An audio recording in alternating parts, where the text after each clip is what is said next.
Day and night and day, the living creatures give their praise to Him who lives eternally. They never cease from saying, Holy, holy is Yahweh Almighty, worthy, worthy to receive all glory. Hello, welcome to Walking in the Word. My name is Chelle Wagner. I'm so glad you came to join me today. We are going to embark on part 2 of the Kings and Prophets series. So I'm going to go ahead and add my presentation to the screen, and we're going to get going. I hope you guys are enjoying it. I know I am certainly enjoying presenting it. I've enjoyed all my study time. It's been an amazing thing, and I am learning so much as I go through it because I'm putting it together as we go. I've actually spent just weeks on this because it's very detailed. Alrighty, so let's kind of pick up where we left off last time. We really stopped in chapter 10, and so now we're going on as far as we're going to be examining from 1 Kings 11 and 12 in this part. We're going to be looking at some things that we see here. Okay. All right, so chapters 11 and 12. This talks about the split of the northern and southern kingdoms. Actually, they're splitting again because they were split. If you noticed at the time of David when we did that reading, and then they came back together for a 33-year period underneath David, and they were together underneath the entire 40-year reign of King Solomon. And now we're coming up to the split. So this is what we're starting to look at. So the split of the northern and southern kingdoms, again, the times of the kings begins during the lifetime of Samuel the prophet, who was from the tribe of Ephraim. A synopsis of 1 Samuel 8, 1 through 5 is this. Samuel's sons were the last judges of Yasharel. As he was getting along in years, the people of Yasharel came to him and told him, your sons do not have the right heart to be judges over us, as they practice wickedness and they do not follow after yahuah.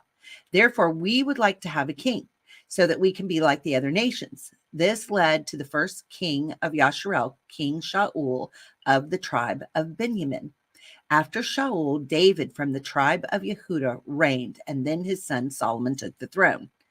So it's not taught in the American public school curriculum, but the whole house of Yasharel was once the superpower of the world. David subdued the enemies of Yasharel during his reign. In fact, this is why Yahuah would not allow him to build the temple, because he was a man of war. Yahuah declared that Solomon would have that honor. During Solomon's reign, Yasharel was the supreme nation on planet Earth. They were the head merchants, they owned the gold, and they made the rules. Isn't that how it goes? Okay, so now here again, I have picked up Stephen Collins' book, Origins and Empires of Ancient Israel. I found something interesting on page 246 that I wanted to share with you. Here's what it says. There's no evidence that other nations converted to the worship of the God of Israel during Solomon's reign. The nations undoubtedly stood in awe of Israel's God, but there is every indication that they continued to serve their pagan gods. Indeed, the Phoenician golden age of peaceful international relations and worldwide scientific pursuits began to unravel during Solomon's reign. The Bible shows that the worship of pagan gods began to permeate Israel through the acts of Solomon himself. In addition to collecting gold, world treasures, artworks, flora and fauna, orchestras and singers, etc., Solomon also began a large collection of women. He collected a harem of 1,000 women. Okay, so let's look at that in the scriptures. In 1 Kings 11, 1 through 6 is what I'm reading on this slide. But King Solomon loved many strange women together with the daughter of Pharaoh, women of the Moabim, the Ammonim, the Edomim, the Zidonim, and the Hittim. Okay, when we look at the next slide, this will make sense. Remember these 5 that were mentioned. There's 5 mentioned in that verse, okay? Keep that in mind. We're going to go further into that. Of the nations concerning which yahuah said unto the children of Yasharel, you shall not go in to them, neither shall they come in unto you, for surely they will turn away your heart after their Elohim. Shalomo clave unto these in love, and he had 700 women princesses and 300 concubines, and his women turned away his heart. For it came to pass when Shalomo was old that his women turned away his heart after other Elohim, and his heart was not perfect with Yahweh Elohehu, as was the heart of David his father. For Shalomo went after Ashtoreth, the Elohai of the Zidonim, and after Malcham, the abomination of the Ammonim. And Shalomo did evil in the sight of Yahweh, and went not fully after Yahweh, as did David his father. Continuing on in 1 Kings 11, verses 7 and 8. Then did Shalomo build a high place for Chemosh, the abomination of Moab, in the hill that is before Jerusalem, and for Molech, the abomination of the children of Ammon. And likewise did he for all his strange women, which burnt incense and sacrificed unto their Elohim. So we have 5 listed here. And I believe this is exactly what was referred to with the 5 husbands of the woman at the well that Yahusha told her about, that you've been married to 5 before this one. Okay, I'm not quite sure what number 6 was yet. Maybe in study we'll be able to figure that out. But I know that I believe absolutely that these 5 is what he was referring to, because that woman is a representation of the whole house of Yasharel. The whole house has been unfaithful, right? And so I believe this is what he was addressing. So I wanted to take a look at these names in the pictographs. So the Moavith, let's look at that one. We've got a Mem, a Vav, an Aleph, a Bet, a Yod, and a Tav. Okay, so the word picture I got, and I've got it listed for you in the pictograph here, chaos is connected to the crown of this house. Works establish a covenant. Okay, there's the first word picture. Ammonith. Let's look at that one. The word picture I got is see the chaos in the genome, the genes, the deeds connected to this covenant. The Adomith. Oh, and I'm sorry, I really didn't break down very well. If you're listening by podcast, let me go back to Ammonith. It is an ayin, a mem, a noon, a yod, a vav, and a tav. And so we see in that with the ayin, we've got the word picture of the eye, the mem, you've got waters, the noon, you've got the seed sprouting forth. We got life going forth. We've got a yod, which is deeds, like of the right hand, what you do. And then you've got the vav, which connects, and then it ends with a tav for covenant, right? So see the chaos in the genes, the deeds connected to this covenant. That's what we've got in a word picture. Next word, false Elohim is the Edomith, the Edomith. Okay, so we've got the word Edom there in the beginning of it, right? So you can see there, we've got an Aleph, a Dalet, a Mem, a Yod, and a Tav. Okay, so I found that very interesting. The authority on this pathway is chaotic works of a covenant. See, you've got the authority in the Aleph, you've got a pathway by the dalet. You've got chaos in the waters. You've got the right hand, the yod, the work, the deeds, right? And then you've got a covenant at the very end, a sign, the tav. Okay, so the authority on this pathway is chaotic works of covenant. Okay, they've connected themselves. All right. All right. The zidonith. Okay. Let's look at that one. We've got a zadi, we've got a dalet, we've got a noon, a yod, and a tav. So the zadi, you've got a man that has been laid down on his side. Okay, so he's been like hooked by something, fish hook, right? There's a warning in Jeremiah that says, he's going to send many fishers to fish for you, and then he's going to send hunters to hunt for you, when we're the disobedient, right? Okay, so let's look at this word. So you've got this man laying on its side with the zadi, and then the dalet. So I've got the word picture. Hooked is the man on the pathway of this generation. See the noon, the genome, the generations going forth. Hooked is the man on the pathway of this generation who is working to establish this covenant. Right?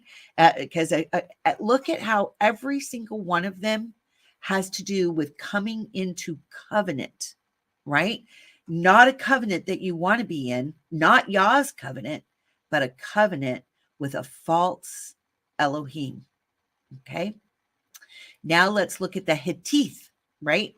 We've got a Het, a Tav, a Yod, and a Tav. So we've got the separation from the covenant, right? Of Yah's is the work of this covenant. Like it's saying that what's happening here, when you come into covenant with this one, it's designed to separate you from the covenant that would have brought you life. It's showing the function here. I love how every single one of these is showing that to come into covenant with these false Elohims all works to drag us away from the correct covenant we should be in, which is with Yah. So to follow these false Elohims, this is what's happening. And people don't understand that they are doing this today, but I'm telling you, it's rampant. This is a hallmark of Yasharel.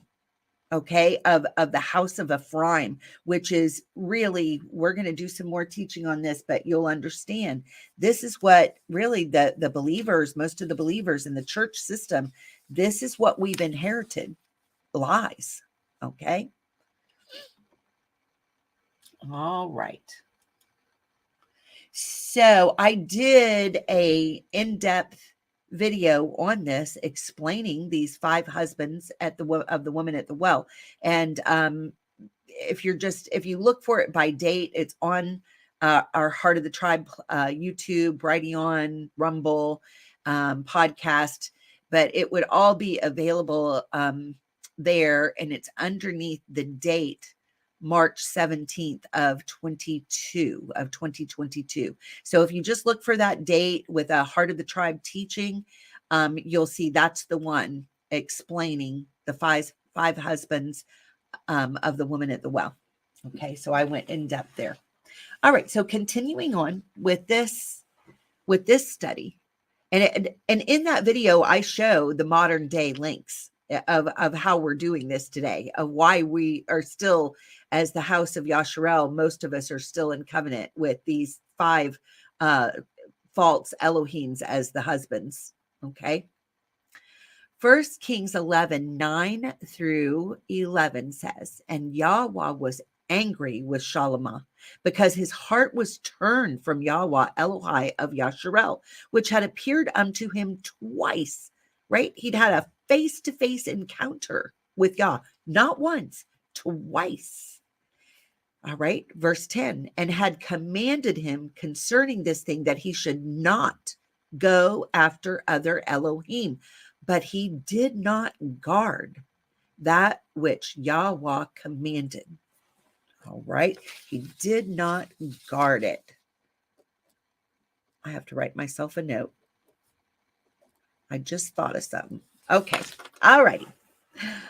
All right. So he did not guard that which yahuah commanded. Wherefore yahuah said unto Solomon, for as much as this is done of you, and you have not guarded my covenant and my statutes, which I have commanded you, I will surely rend the kingdom from you and will give it to your servant.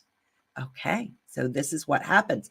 Solomon sinned by not guarding, keeping, and taking care of what was given unto him. The word for guard or keep here is shamar. Okay. We've got a shin, a mem, and a resh. We've got a word picture that the shin, you can see it's like teeth. Okay. And what do teeth do? They destroy, masticate food so that the body can digest it. So there is destruction. Okay. So what's it saying? When we guard or we keep, what have we got? What are we destroying? There's chaos. The heart of this word is, listen, there's chaos.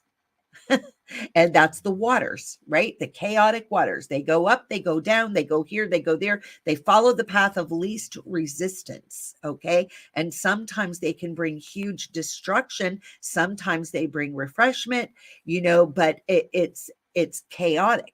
You never know what's coming with a rush of waters, okay? So he's saying, destroy chaos that has been sent, resh, by the prince or the man, the mind of man that is in rulership and authority. The princes, it's an elevated position, the princes of this world system, right? So when we guard Yah's covenant, this is what we're doing. We are destroying the chaos that is sent by these principalities and powers orchestrating through the mighty men, the Gibborim, on earth today. People in position of power that are there and have very nefarious agendas. Okay. So how do we do this? How do we shamar? How do we guard, right? By being faithful to protect and defend what he has given to us in our realm of influence. We all have a realm of influence. Okay. And that's, he wants us to be faithful where we're planted. Not long ago, Lee did a Mercy Poured Forth that talked about blooming where you're planted. This is how we guard. Okay. By blooming and being faithful right where we are planted.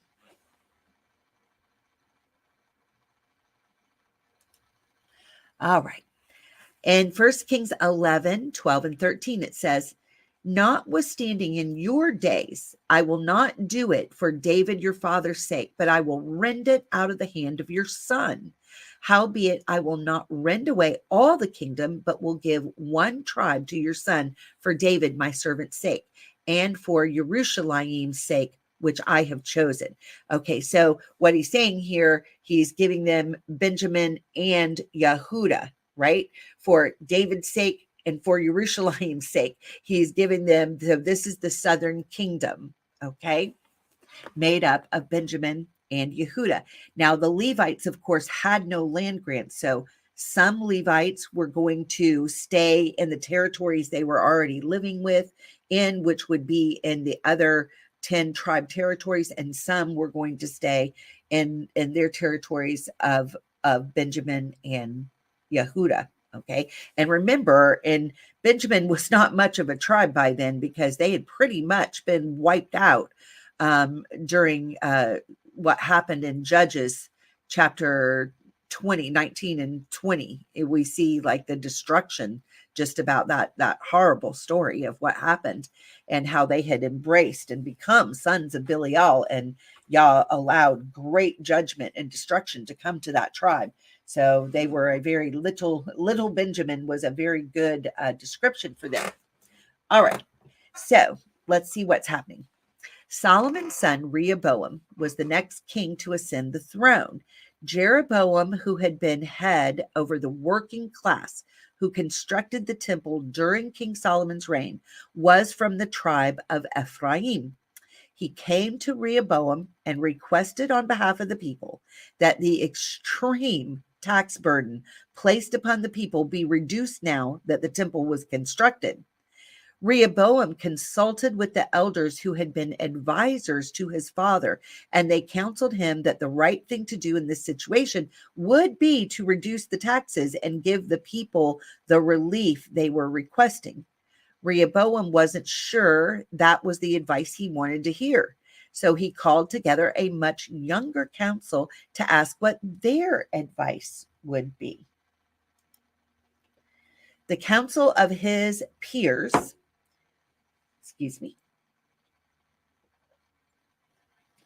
was that he should not only refuse to lower the taxes, but he should make them even higher so that he could accomplish great things during his reign and make a name for himself as a king. He decided to take the advice of his peers. The kingdom split at this point into the southern kingdom and the northern kingdom. The southern kingdom was retained by King Rehoboam and comprised the tribe of Judah and Benjamin, and most of the Levitical priesthood, and a small scattering of the other tribes. They became known as the House of Judah, or in today's vernacular, known as the Jews.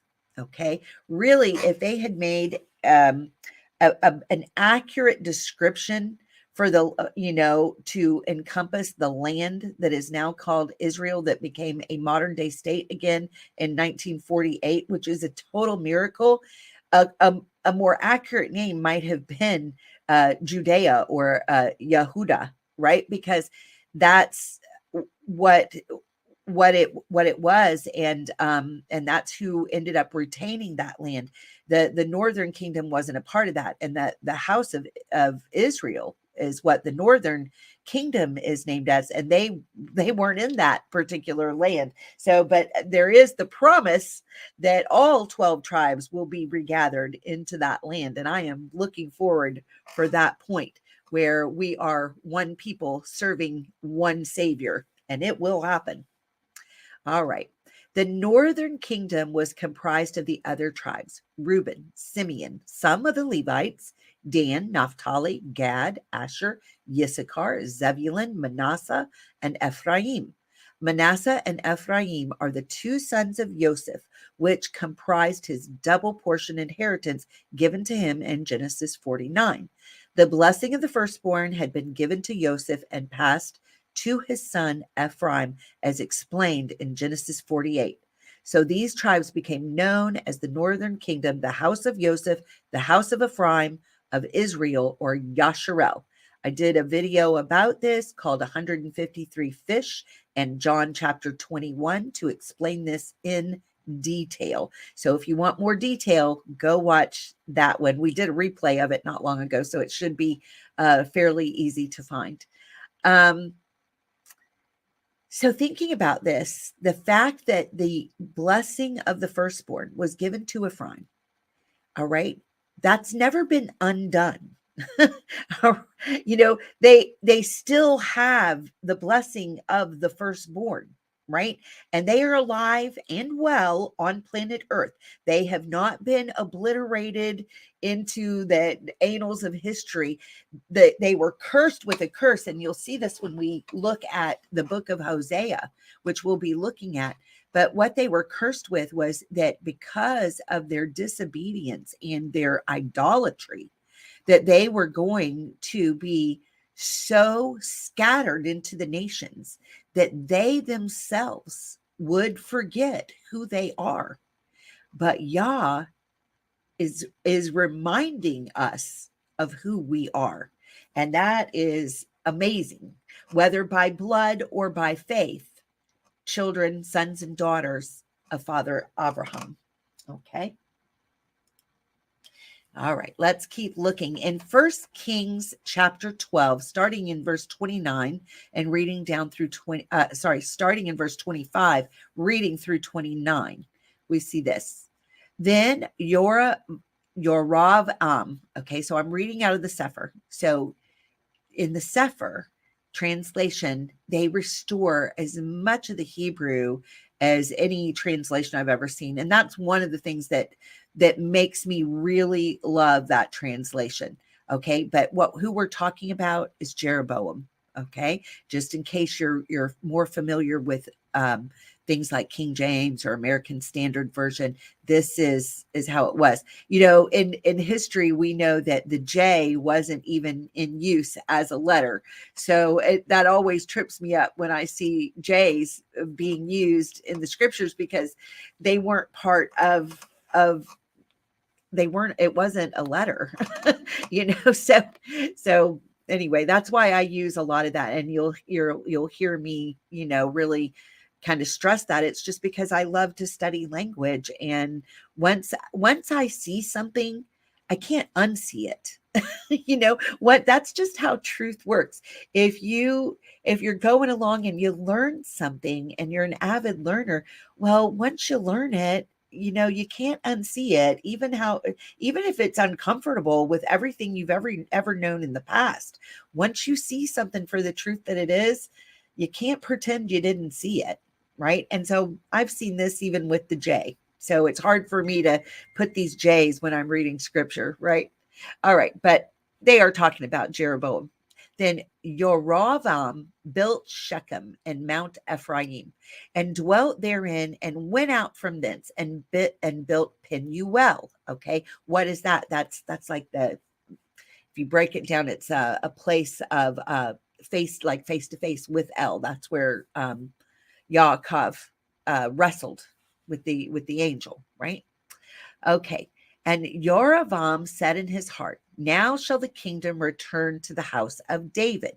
If this people go up to do sacrifice in the house of Yahuah at Jerusalem, then shall the heart of this people turn again unto their Adonai, even unto Rechavam, which is Rehoboam, Solomon's son, king of Yehudah. And they shall kill me and go again to Rechavam, king of Yehudah.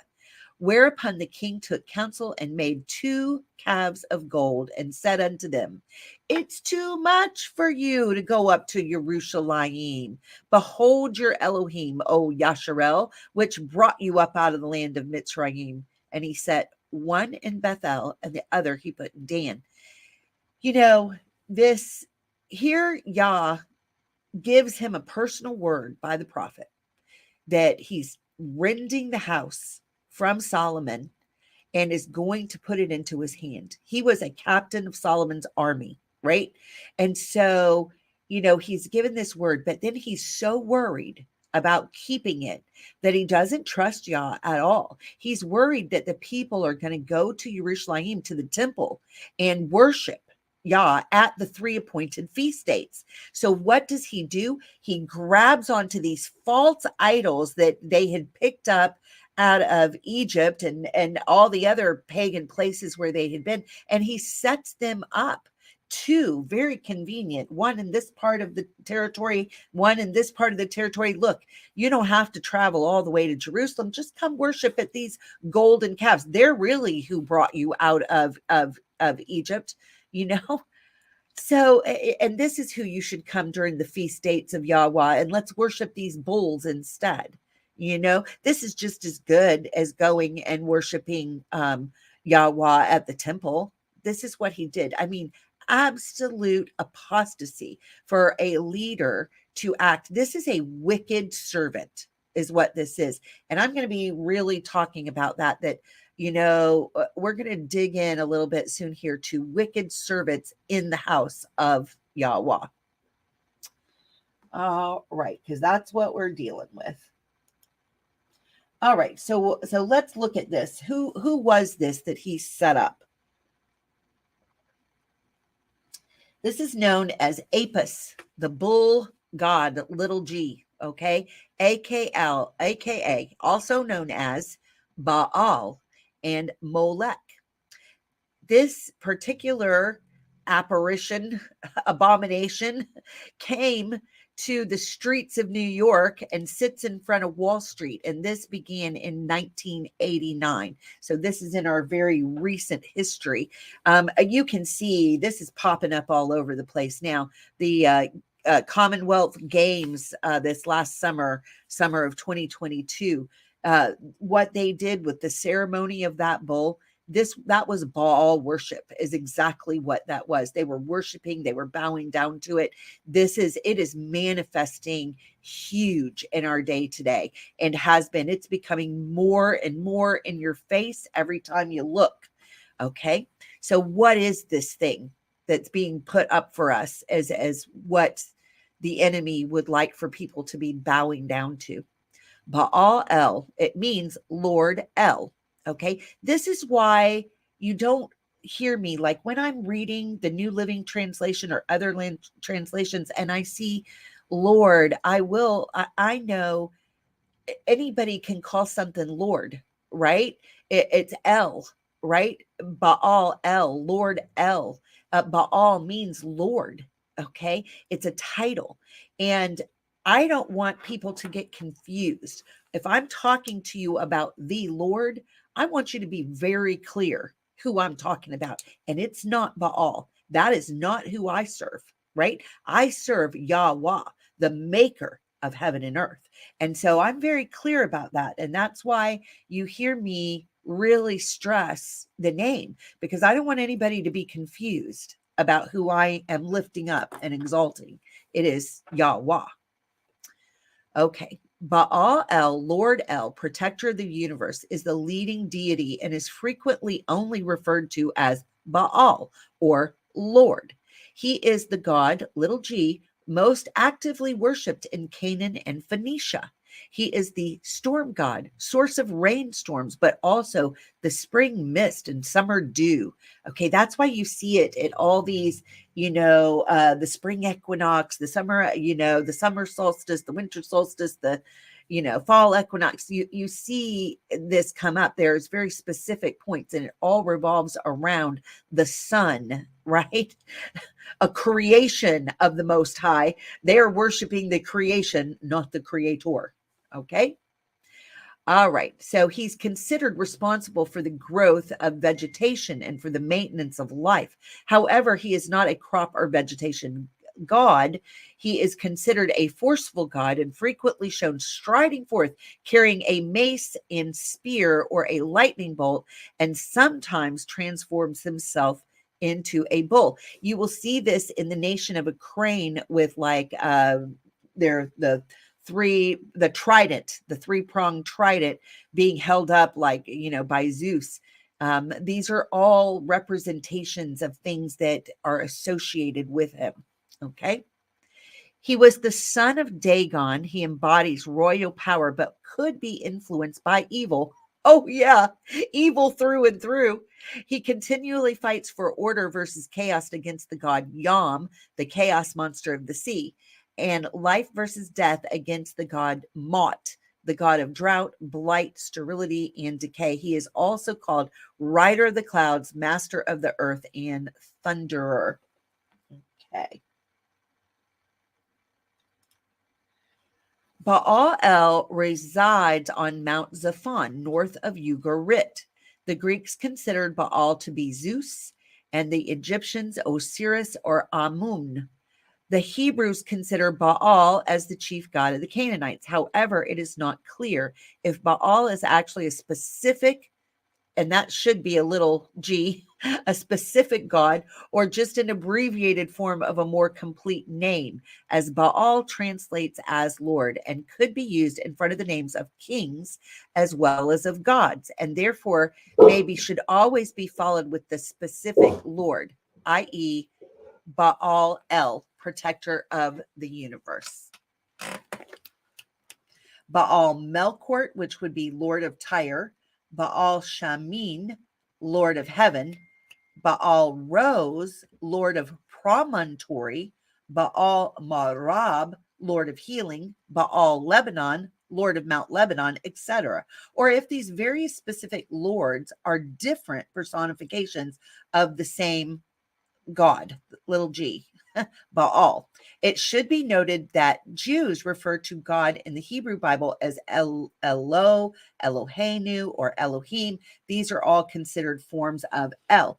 This is why I think things get so so confusing for people to understand, because we do our yahuah is, we refer to him as El Elyon. It's not just Jews, it's the people of Yasharel, the people who honor him. We understand that he is El Elyon. He is the most high. He is supreme. He is above every other. He is the creator of all, good and bad, rebellious and faithful. Okay. That it's not something that's out of his control, or that is knocking him off his throne, or that he cannot handle or defeat, since he is creator of all. All right. So I did want to look at a little bit more out of Wikipedia, but Beelzebub, okay? Beelzebub, Baal-zebub, okay, means fly, Lord. It occurs in the first chapter of the second book of Kings. So we're going to run into this in our study, right? As the name of the Philistine god of Ekron.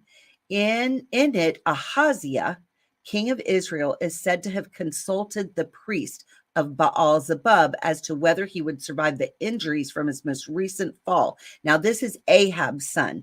Ahab and Jezebel. Ahaziah is who took the throne after them, okay? All right. So the prophet Elijah, incensed at this impiety, then foretold that he would die quickly, raining heavenly fire on the soldiers sent to punish him for doing so. Jewish scholars have interpreted the title of Lord of the Flies as the Hebrew way of calling Baal a pile of dung and his followers vermin. I agree with that. Totally agree with that. Although others argue for a link to power over causing and curing pestilence, and thus suitable for Ahaziah's question. The Septuagint, okay, so the Septuagint is older than the Masoretic text. The Masoretic text is done in Hebrew. The Septuagint was done in Greek, and it is our oldest copy of the scriptures, unless you go back to maybe the Dead Sea Scrolls. Okay, as far as I know, I'm not an expert in that area, but that's what this is referring to. So the Septuagint renders the name as Baal-zebub and as Baal of flies. Symmachus the Ebionite rendered it as Beelzebul, possibly reflecting its original sense. This has been proposed to have been Beelzebul in the Ugaritic for Prince Baal. Okay. So now let's just look at a section here where Ahaziah fell down, right? And where this is mentioned. So this is in 2 Kings 1:1-4. Then Moab rebelled against Yasharel after the death of Achav, and Yahu fell down through a lattice in his upper chamber. This was in Shomron, and was sick. And he sent messengers and said unto them, Go inquire of Baal-zebub, the Elohai of Ekron, whether I shall recover of this disease. Look, this king of the house of Yasharel is not inquiring of yahuah. He's inquiring of Baal-zebub, right? They're in Samaria, which is what Shomron is. They're in Samaria, and this is what they're doing. This is where the woman at the well, this was in Samaria where Yahusha met her, in Shomron. That's where this whole thing took place. Okay. So this is the history of what was happening there, the history of their leaders. Okay. Of our leaders, right? Okay. But the angel of Yahweh said to Eliyahu the Tishbe, now he's gone to inquire of Baal-zebub, but an messenger, a Melech of Yahweh, is the one who provides the answer. Okay, notice that in verse 3. But the angel of Yahweh said to Eliyahu the Tishbe, arise, go up to meet the messengers of the king of Shomron, and say unto them, is it not because there is not an Elohim in Yasharel that you go to inquire of Baal Zebub, the Elohai of Ekron? I mean, Yah is just outraged at this. Now, therefore, thus says Yahuah, ye shall not come down from that bed on which you were gone up, but you shall surely die. And Eliyahu departed. Perhaps if he had chosen to honor Yah, Yah might have preserved his life. But that's not what he chose. Okay, so I wanted to read a little bit out of Stephen Collins' book, The Origins and Empire of Ancient Israel. This particular section that I'm reading comes from pages 246, 247, and 248. Okay. Since Solomon reigned 40 years, his golden age, which paralleled his obedience to God, lasted only a few decades. You can see it took him, at the 20-year mark, right, is when the celebration of the completion of the temple began, and the people began to come and have these annual festivals, right? That's when it began. So this golden age of prosperity paralleled his obedience, and it only lasted a few decades, right? Because that's exactly how Yah works with us. When we are obedient, we live in the blessings, and when we are disobedient, his hand is removed, and it's seen all throughout. This is our example in scripture. There are blessings for being obedient. Since Solomon reigned 40 years, his golden age, which paralleled his obedience to God, lasted only a few decades. His period of degeneracy occurred in the waning years of his life. It is significant that one of the Phoenician deities worshipped by Solomon was Ashtaroth of Sidon, a mother goddess associated with fertility worship. This mother goddess cult, whose worship included fertility celebrations and phallic monuments, also became pervasive in the Phoenician settlements of ancient America. And I would say it's in the celebrations of current America as well. Just take a look at the dome of Osiris and the phallus of Horus, which is our capital, and the you guys know what I'm talking about, the huge I can't even think of the name of it right now, but I know you guys know what I'm talking about. The big thing that looks like a phallic symbol. Okay. I know you guys know what I'm talking about. All right. So this mother goddess cult, whose worship included fertility celebrations and phallic monuments, also became pervasive in the Phoenician settlements of ancient America. From that point on, the northern 10 tribes of Israel became inextricably linked with pagan gods such as Baal and Ashtoreth. The mother goddess was worshipped in many nations and was known by a variety of names, such as Ishtar, from whence the word Easter is derived.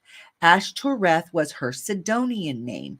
It is incredible that Solomon went from personally speaking with God himself to worshiping pagan gods associated with human sacrifice and sensual abandonment. It probably began rather innocently, as the royal-born women were gifts given to cement political ties. Since the women were royal-born, they would have traveled with retainers and paraphernalia of their native culture. As these foreign princesses settled in Israel, they and their servants would continue to worship their pagan gods. Very likely, Jerusalem's Embassy Row was full of idols and foreign priests to attend those idols. As this trend continued, it is easy to see that each foreign addition to Solomon's harem resulted in a microcosm of that nation's pagan culture being transplanted to Israel. Solomon's character deteriorated as his idolatries grew and his charisma and aura of leadership also deteriorated. Nations and subjects began to lose their respect for him, and problems began to beset the nation. A testimony that when national leaders are sinful, their nations eventually suffer as well. We are living that right now. 1 Kings 11:14-40 records that various Edomites and Arameans became adversaries of Solomon, and a high Israelite official named Jeroboam, who was governor over the Israelite tribes of Ephraim and Manasseh, was told by God through a prophet that he would become king over the northern 10 tribes of Israel after Solomon's death. When Solomon learned this, he tried to kill Jeroboam, even as the degenerate King Saul had tried to kill young David when God chose David to replace Saul. This account affords insights into how quickly Solomon's attitude and greatness slipped away from him. The Pharaoh of Egypt, who formerly had given his daughter to Solomon as a wife and conquered a city to present to Solomon as a dowry, gave sanctuary to Jeroboam, the heir apparent to most of Solomon's kingdom. Undoubtedly, resentment grew between Solomon and Pharaoh drew closer to Jeroboam, who was destined to rule the northern 10 tribes after Solomon's death.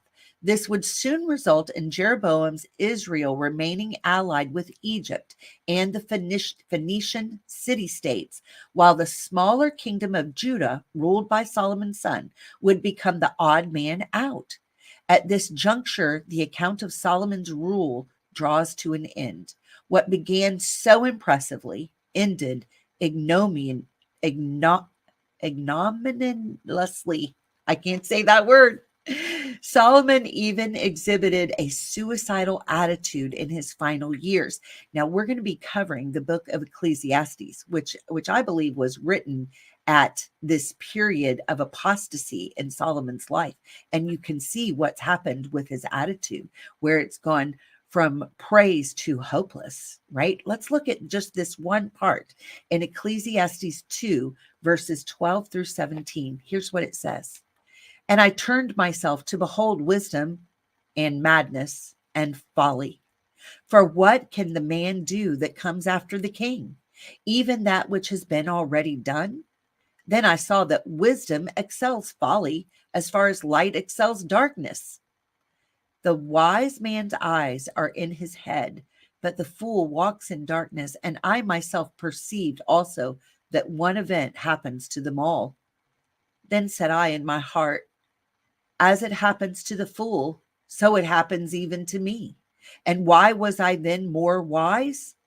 Then I said in my heart that this also is vanity, for there's no remembrance of the wise more than of the fool forever. Seeing that which now is in the days to come shall all be forgotten. And how dies the wise man as the fool? Therefore I hated life, because the work that is wrought under the sun is grievous unto me, for all is vanity and vexation of the ruach. We can see by this that he was just in complete despair, right? And just so interesting. Let's take one more look at that. In Ecclesiastes 4:1-2, it says, so I returned and considered all the oppressions that are done under the sun, and behold, the tears of such as were oppressed, and they had no comforter. And on the side of their oppressors there was power, but they had no comforter. Wherefore I praise the dead which are already dead more than the living which are yet alive. I mean, do you see that? He was wishing for death. He wasn't happy with anything anymore. That's where his heart had led him. Now, this is a quote out of Stephen Collins' book, and it's still out of the pages that I was reading from. And it says, one reason that ancient Israel's global age is largely missed by historians is that it lasted for so short a time. While Israel and Judah would still have major roles in the ancient world, their golden age had ended. And I believe that is it. Let me just do a quick check. Yes. So that's the end of this presentation. I hope you guys are enjoying it. When I come back, I'll be reading chapters 11 and 12, and then we're going to dive into 1 Kings 11 and 12, and then we're going to dive into the book of Ecclesiastes, okay? And we're going to examine it from this viewpoint, and then we'll pick back up in Kings and continue with Kings and Prophets. We're just going to keep interspersing what belongs in place. Is I'm doing it to the best of my ability. I'm no scholar. I'm just a housewife who loves to study. So I hope this is blessing you, and shalom.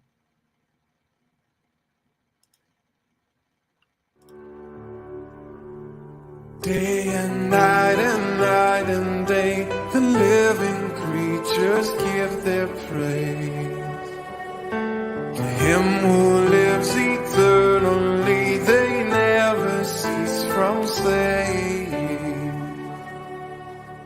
Holy, holy is Yahweh Almighty.